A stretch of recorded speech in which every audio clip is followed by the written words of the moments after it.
Well, the truth is that I really am playing some of the women's festivals finally.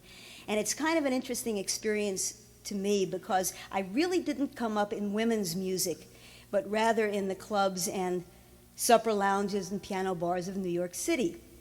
And those were places that were predominantly owned and managed and frequented by gay men. And I deliberately cultivated their friendship, knowing full well that one day I might want to decorate an apartment, cook a meal, or go shopping. So it was kind of an interesting thing when I was first invited to play a women's festival. And I think what they said to me at that point was, well, you know, Lynn, they're chem-free, drug-free, alcohol-free, and smoke-free. And I remember thinking, well, that's terrific. Usually you have to pay for that stuff. But for those of you who have not attended one, a women's festival is usually a long festival in the summertime when women take land, private land, and will spend the long weekend celebrating women's music and culture and spirituality. And because it's in the summer and it's very private, the women will take that opportunity to go either entirely nude or shirtless. Shirtless, of course, being the politically correct term for topless. A woman without a shirt still has a top. Think about it. But now these women have gotten to know me a little bit now, and they're very warm and greeting and hospitable when I arrive on the land. And they all want to give me a big kiss and a hug. Now, I'm 5 feet tall.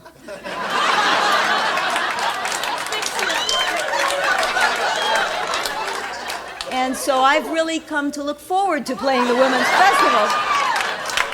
But not because of the music. What I enjoy... You're terrible. God bless you.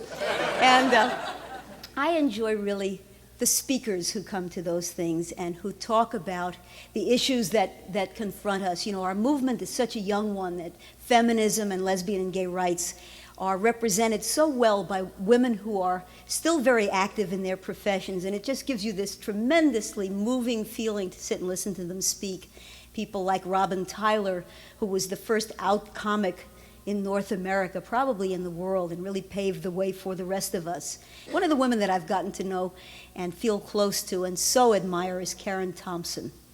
You are very much aware, I know, of the situation where she and her lover Sharon Kowalski lived together, very closeted but very committed in Minnesota, both devout Christians and involved with the public schools. And so they were really very quiet about their relationship. And when Sharon suffered a nearly fatal and very disabling automobile accident, Karen was kept from her lover's side by Sharon's parents.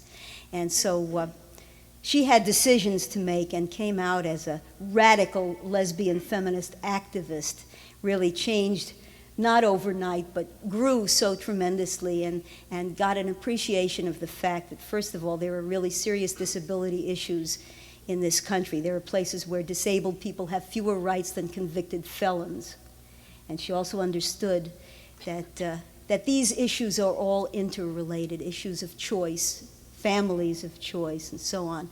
And so I very, very much admire her. And I know that in the battle that she faced before she realized that there was coalition, that there were people she could count on, was a very, very difficult one. And there must have been some really difficult times to go through. She's a hero of mine.